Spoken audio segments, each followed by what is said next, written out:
तो आज हम पढ़ने वाले हैं आज़ादी से अब तक के उत्तर प्रदेश के जितने भी मुख्यमंत्री रहे हैं यानी सीएम रहे हैं उन सब के बारे में एक एक करके आज हम जानेंगे। तो चलिए वीडियो को स्टार्ट करते हैं। इससे पहले अगर आप चैनल पर नए हैं तो चैनल को सब्सक्राइब करके बेल आइकन को प्रेस कर दें और अपने दोस्तों तक शेयर करना तो बिल्कुल मत भूलें। वीडियो अच्छा लगे तो लाइक भी कर देना। चलिए, भारत की आज़ादी के बाद सबसे पहले सीएम बने थे पंडित गोविंद बल्लभ पंत, जो 26 जनवरी 1950 से 27 दिसंबर 1954 तक रहे थे। ठीक है, आज़ादी के बाद उत्तर प्रदेश के पहले मुख्यमंत्री थे। 26 जनवरी 1950 से 27 दिसंबर 1954 तक रहे थे। इनकी पार्टी थी आईएनसी की, इंडियन नेशनल कांग्रेस की। और पंडित गोविंद बल्लभ पंत उत्तर प्रदेश के प्रथम मुख्यमंत्री बनने के बाद भारत के चौथे गृह मंत्री भी रह चुके थे। ठीक, और गृह मंत्री के रूप में इनका कार्यकाल 1955 से 1961 तक का था। और यही गोविंद बल्लभ पंत बने थे।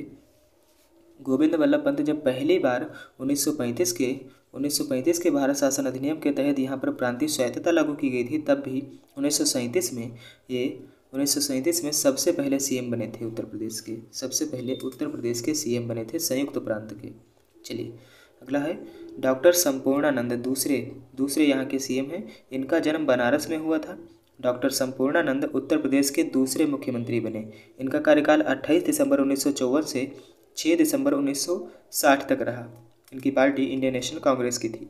तीसरे व्यक्ति हैं श्री चंद्रभानु गुप्ता उत्तर प्रदेश के तीसरे मुख्यमंत्री बनाए जाते हैं और ये कुल 3 बार यूपी के सीएम बनाए जाते हैं। इनका कार्यकाल 7 दिसंबर 1960 से 1 दिसंबर 1963 तक था। यूपी के एकमात्र मुख्यमंत्री हैं जो खुद को खुले आम चोर कहते थे। ठीक है, इनकी पार्टी भी इंडियन नेशनल कांग्रेस थी। अगले हैं चौथे सुचेता कृपलानी। ये उत्तर प्रदेश की पहली महिला मुख्यमंत्री थी। उत्तर प्रदेश की चौथी मुख्यमंत्री बनी थी। इनका कार्यकाल 2 अक्टूबर 1963 से 13 मार्च 1967 तक रहा था। इनकी पार्टी भी इंडियन नेशनल कांग्रेस की थी। क्रम के अनुसार ये उत्तर प्रदेश की चौथी सीएम रही हैं। इसके बाद में 5वें सीएम आ जाते हैं श्री चंद्रभानु गुप्ता। इनका दूसरा कार्यकाल 14 मार्च 1967 से 3 अप्रैल 1967 तक रहा। इस बार इन्होंने केवल 20 दिन का ही कार्यकाल संभाला। इनकी पार्टी भी इंडियन नेशनल कांग्रेस से थी। अगला है चौधरी चरण सिंह, जो यूपी के 6ठे सीएम थे। चौधरी चरण सिंह उत्तर प्रदेश के 5वें मुख्यमंत्री बने थे और 5वें मुख्यमंत्री पद के हिसाब से 6ठे थे, व्यक्ति के हिसाब से 5वें थे। इन्हें 2 बार यूपी का सीएम बनाया गया था तथा ये भारत के 5वें प्रधानमंत्री भी रह चुके हैं। इनका यूपी के सीएम के रूप में कार्यकाल 3 अप्रैल 1967 से 25 फरवरी 1968 तक रहा। इनकी पार्टी भी इंडियन नेशनल कांग्रेस की थी। बाद में खुद की पार्टी बनाकर जनता दल में शामिल हो जाते हैं। इनको ही किसानों का मसीहा भी कहा जाता है। इसके बाद में 25 फरवरी 1967 से 26 फरवरी 1968 तक यूपी में राष्ट्रपति शासन लग जाता है और 1 वर्ष 1 दिन तक रहता है ये। उसके बाद में 7वें सीएम बनते हैं श्री चंद्रभानु गुप्ता। इनका कार्यकाल 26 फरवरी 1969 से 18 फरवरी 1970 तक का रहा।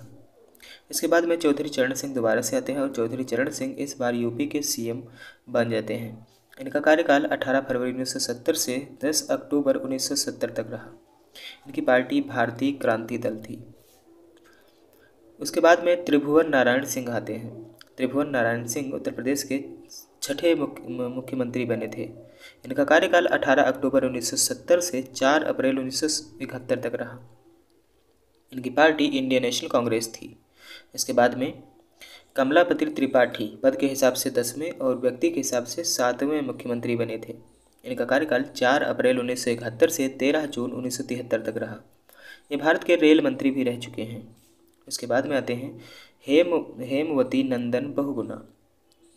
ये उत्तर प्रदेश के 8वें मुख्यमंत्री बनाए जाते हैं और इनका कार्यकाल 8 नवंबर 1973 से 29 नवंबर 1975 तक रहा। इन्हीं के कार्यकाल के दौरान 1975 में भारत में आपातकाल घोषित किया गया था। इनकी पार्टी इंडियन नेशनल कांग्रेस थी। इसके बाद उत्तर प्रदेश में राष्ट्रपति शासन लग जाता है।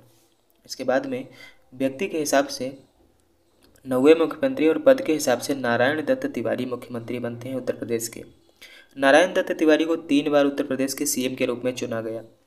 पहली बार कार्यकाल 21 जनवरी 1976 से 30 अप्रैल 1977 तक रहा। इनकी पार्टी इंडियन नेशनल कांग्रेस थी। यह मात्र ऐसे एक ऐसे व्यक्ति हैं जो उत्तर प्रदेश व उत्तराखंड दोनों ही प्रदेशों के मुख्यमंत्री भी रह चुके हैं। हाल ही में 2023 में इनका निधन हुआ है। इसके बाद उत्तर प्रदेश में राष्ट्रपति शासन लग जाता है। यूपी के 13वें सीएम राम नरेश यादव बनते हैं और राम नरेश यादव जी 23 जून 1977 से 28 फरवरी 1979 तक यूपी के 10वें मुख्यमंत्री चुने जाते हैं। इनकी पार्टी थी जनता दल। इसके बाद में 14वें मुख्यमंत्री बाबू बनारसी दास, ये यूपी के पद के हिसाब से 14वें, व्यक्ति के हिसाब से 11वें सीएम बने थे। बाबू बनारसी दास का कार्यकाल 28 फरवरी 1979 से 17 फरवरी 1980 तक रहा और इनकी पार्टी थी जनता पार्टी। इसके बाद 15वें सीएम व्यक्ति के हिसाब से 12वें मुख्यमंत्री बनते हैं विश्वनाथ प्रताप सिंह। इन्हें ही वीपी सिंह के नाम से जाना जाता है। इनका कार्यकाल 9 जून 1982 से 18 जुलाई 1982 तक रहा। इसके बाद पद के हिसाब से 16वें श्रीपति मिश्रा जी और व्यक्तियों के हिसाब से 13वें सीएम बनाए जाते हैं श्रीपति मिश्रा जी। इनका कार्यकाल 19 जुलाई 1982 से 14 अगस्त 1984 तक रहा। इसके बाद में 17वें सीएम बनते हैं नारायण दत्त तिवारी और एक बार फिर से इनको सीएम का पद दिया जाता है तथा इन्हें यूपी के दूसरी बार मुख्यमंत्री बनाया जाता है। दूसरी बार इनका कार्यकाल रहा 3 अगस्त 1984 से 24 सितंबर 1985 तक। इनकी पार्टी इंडियन नेशनल कांग्रेस थी। इसके बाद में यूपी के 18वें सीएम वीर बहादुर सिंह बनते हैं।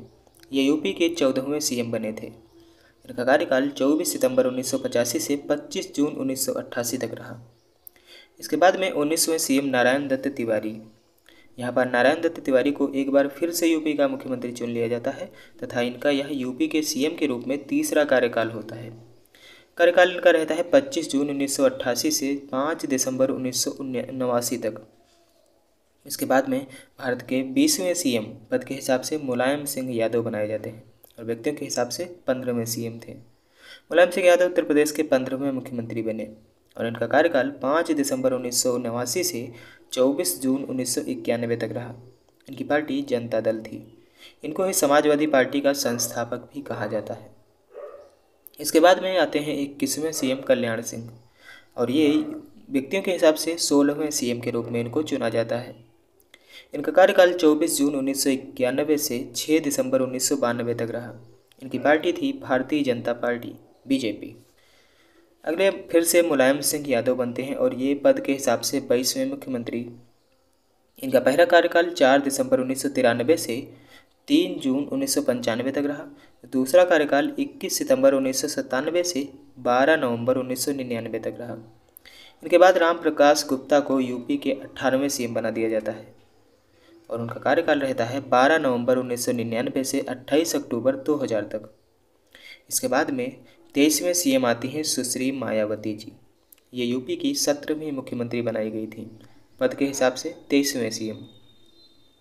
इन्होंने यूपी की मुख्यमंत्री के रूप में 4 कार्यकाल दिए। पहला कार्यकाल 3 जून 1995 से 18 अक्टूबर 1995 तक। दूसरा कार्यकाल 21 मार्च 1997 से 21 सितंबर 1997 तक। तीसरा कार्यकाल 3 मई 2002 से 29 अगस्त 2003 तक। चौथा कार्यकाल 13 मई 2007 से 15 मई 2012 तक। और 2012 के बाद में आते हैं राजनाथ सिंह, यूपी के 19वें सीएम, पद के हिसाब से 24वें सीएम। इनका कार्यकाल 28 अक्टूबर 2000 से 8 मार्च 2002 तक रहा।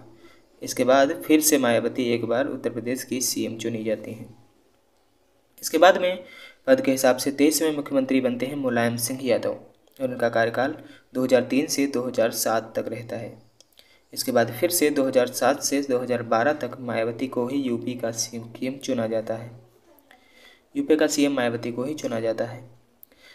अगले आ जाते हैं पद के हिसाब से अखिलेश यादव और ये अखिलेश यादव सबसे कम उम्र के उत्तर प्रदेश के सीएम बने थे, मात्र 38 वर्ष की उम्र में, तथा इसी के साथ ये यूपी के 20वें सीएम बने थे। पद के हिसाब से 24वें, व्यक्ति के हिसाब से 20वें सीएम बने। इसके बाद में पद के हिसाब से 25वें सीएम आ जाते हैं योगी आदित्यनाथ और ये उत्तर प्रदेश के 21वें सीएम थे। इनका कार्यकाल 2017 से अभी तक चल रहा है और इनका मूल नाम था अजय कुमार बिष्ट। अब आप हमें बताएंगे कि सबसे पहली बार जब 1937 में प्रांतीय स्वायत्तता लागू की गई थी, 1937 में प्रांतीय स्वायत्तता लागू की गई थी। संयुक्त प्रांत के पहले सीएम कौन थे और यहाँ के कानून मंत्री कौन थे? यहाँ के कानून मंत्री और सीएम यहाँ के कौन बने थे 1937 में?